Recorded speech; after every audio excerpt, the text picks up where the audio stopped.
मेवात की पाक सरजमी पर मैं रमज़ान आप सभी का बहुत स्वागत करता हूँ। इस वक्त हमारी मौजूदगी चकरंगा पटपड़बास फिरोजपुर झिरका में मौजूदगी है और आज अज्जू पहाड़ जो गोल्ड मेडलिस्ट है उसको सम्मान देने के लिए चीफ मिनिस्टर मुख्यमंत्री श्री मनोहर लाल खट्टर के मीडिया कोऑर्डिनेटर यहाँ पर आशीष वशिष्ठ मौजूद है मेरे साथ, उनसे बातचीत करेंगे। सर बहुत बहुत स्वागत करता हूं। बहुत बहुत धन्यवाद सर।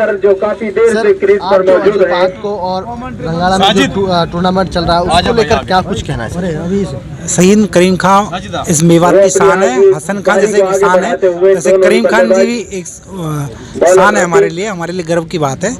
और मुझे पता चला था कुछ दिन पहले कि उनके नाम पर एक क्रिकेट टूर्नामेंट पिछले 17 सालों से हो रहा है, तो मुझे बहुत खुशी हो रही है कि इन्होंने मुझे बुलाया और निश्चित रूप से इस बहाने मेवात जैसी पुण्य भूमि में आने का मुझे दोबारा मौका मिला।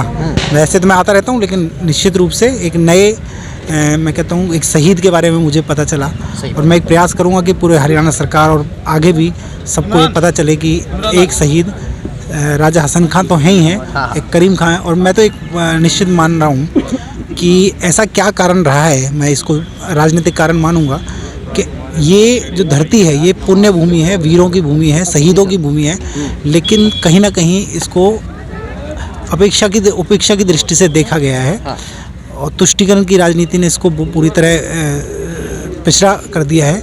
माननीय मुख्यमंत्री जी एक पूरे लगन के साथ मेवात को दूसरे जिलों की तरह लाना चाहते हैं, उसके लिए प्रयासरत हैं, हम सब प्रयासरत हैं और मैं इस पूरे क्रिकेट टूर्नामेंट को अपनी शुभकामनाएं देता हूं। अज्जू पहाड़ सर आपके साथ मौजूद है, गोल्ड मेडलिस्ट है, अभी गोल्ड मेडल जीत के लाया है। ऐसे में युवाओं में टैलेंट की तो कमी नहीं है, आपने भी मान सम्मान दिया है, क्या कहना है इसमें? नहीं, देखिए एक बात तो आप निश्चित मानिए, जब समान विचार समान विकास की बात आएगी तो इसमें कोई शक नहीं है कि नूह में टैलेंट की कोई कमी नहीं है। मैं उसका उदाहरण देता हूँ आपको। 2 साल पहले यहाँ जेईई के सिलेक्शन हुए और उसमें अधिकांश मेव साथी आए, जो हमारे मुस्लिम साथी हैं वो आए। 12 में से 11 पोस्टों पे मेवात के लोग आए, तो इससे एक बात तो सिद्ध हो गई कि यहाँ टैलेंट की कोई कमी नहीं है, योग्यता है। यदि आप उसको मौका दोगे तो निश्चित रूप से वो आगे निकल जाएंगे।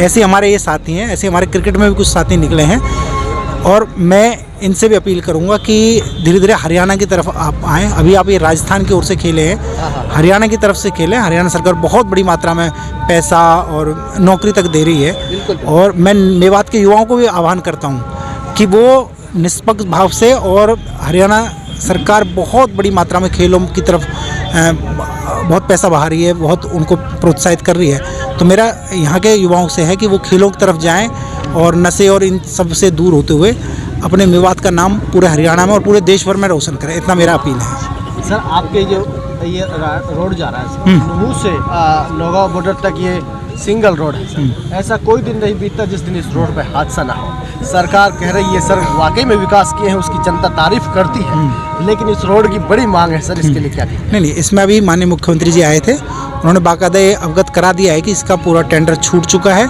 काम इसका शुरू हो जाएगा। टेंडर सब कुछ, पैसा अलॉट है, टेंडर इसका छूट चुका है, सब कुछ है, कभी भी काम यहाँ शुरू हो जाएगा। इसमें कोई घबराने की बात नहीं है। देखिए एक प्रोसेस है, उस प्रोसेस को हमको फॉलो करना ही पड़ता है, सरकारी काम है, तो उसमें कोई नहीं है। टेंडर सब कुछ हो चुका है, इसका पैसा वैसा सब अलॉट होके और ये बनना है, इसमें कोई शक नहीं है। रेल और यूनिवर्सिटी की बड़ी मांग है। हाँ, रेल और यूनिवर्सिटी बहुत अच्छी बात है। निश्चित रूप से मैं आपके सामने खुलासा नहीं कर रहा हूँ, लेकिन हम मार्च में एक बहुत बड़ा कार्यक्रम आयोजित करेंगे और मेरा मन है, माननीय मुख्यमंत्री जी का पूरा मन है और आप सबकी जानकारी में भी मैं दे दूं कि पहला ऐसा मुख्यमंत्री है जिसने बिना मांगे यूनिवर्सिटी का 2023 के वित्तीय वर्ष में 400 करोड़ रुपए दिया है।